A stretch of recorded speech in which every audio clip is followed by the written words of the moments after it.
Number 4، نفسیاتی حربے۔ جنگ صرف میدان جنگ ہی میں نہیں ہوتی بلکہ بیک وقت کئی محاذوں پر لڑی جاتی ہے۔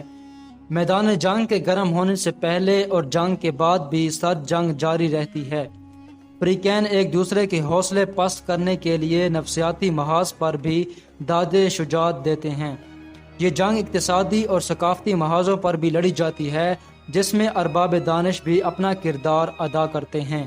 دوران جنگ بھی اور زمانہ امن میں بھی نفسیاتی محاذ گرم رہتا ہے۔ ادب خصوصاً شاعری میں سب سے پہلے تخلیقی سطح پر جنگ کا رد عمل ہوتا ہے اور رزمیہ شاعری وجود میں آتی ہے، جس سے چٹان کی طرح استقامت کا مظاہرہ کرنے کا شعور بیدار ہوتا ہے۔ مختلف غزوات کے مطالعہ سے معلوم ہوتا ہے کہ رسالت مآب صلی اللہ علیہ وآلہ وسلم نے ایسے اقدامات کیے جن کا مقصود قریش کے حوصلے پست کرنا اور انہیں اپنی عسکری قوت سے مرعوب کرنا تھا تاکہ قریش مسلمانوں پر حملہ کرنے کے منصوبے ختم کر دیں۔ نمبر 1، غزوہ احد کے موقع پر 70 صحابہ رضی اللہ تعالیٰ عنہ نے جام شہادت نوش کیا اور راہ حق میں اپنے خون سے اللہ کی وحدانیت اور اس کی ربوبیت کی گواہی دی۔ اکثر صحابہ رضی اللہ تعالیٰ عنہ زخموں سے چور چور تھے۔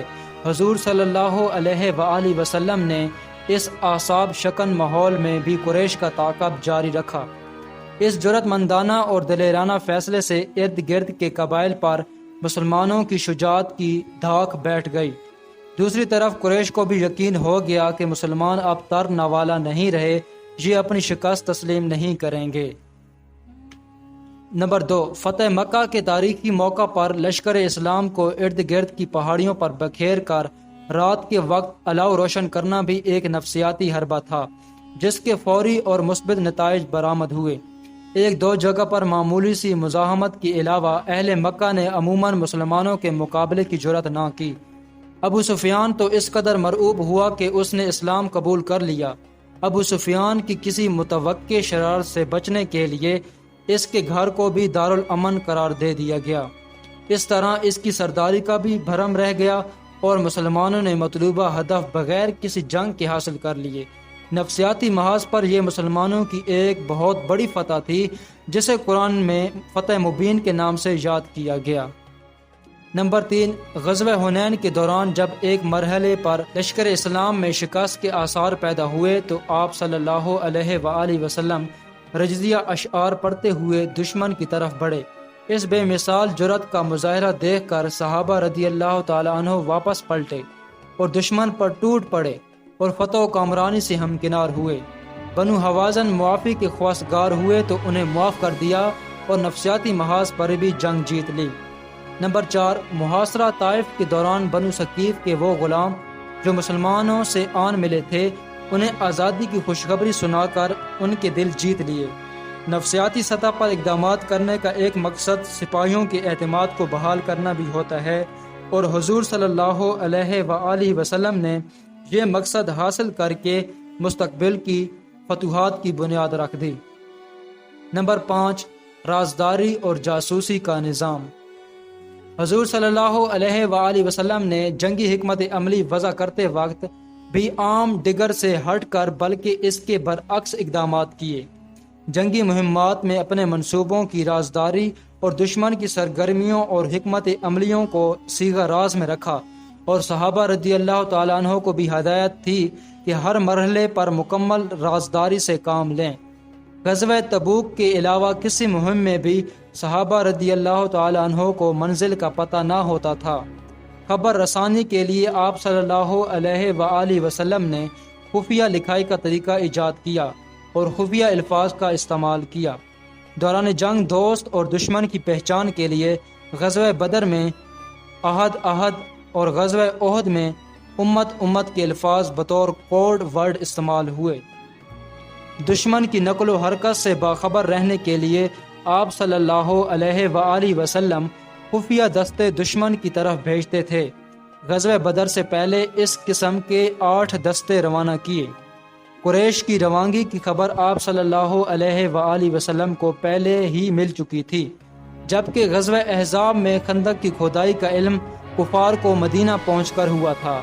آپ صلی اللہ علیہ وآلہ وسلم اپنی جنگی سرگرمیوں کو اس حد تک خفیہ رکھتے تھے کہ فتح مکہ کے وقت مدینہ منورہ سے لشکر اسلام کی روانگی کی خبر اہل مکہ تک پہنچنے نہ دی۔